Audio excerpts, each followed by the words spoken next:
وإذ قال إبراهيم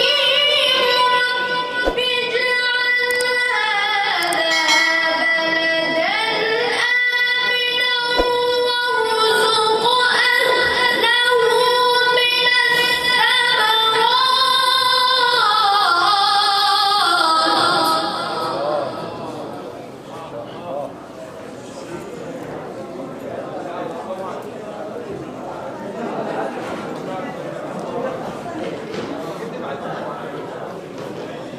وارزق أهله من الثمرات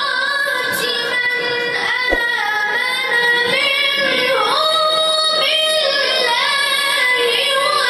واليوم الآخر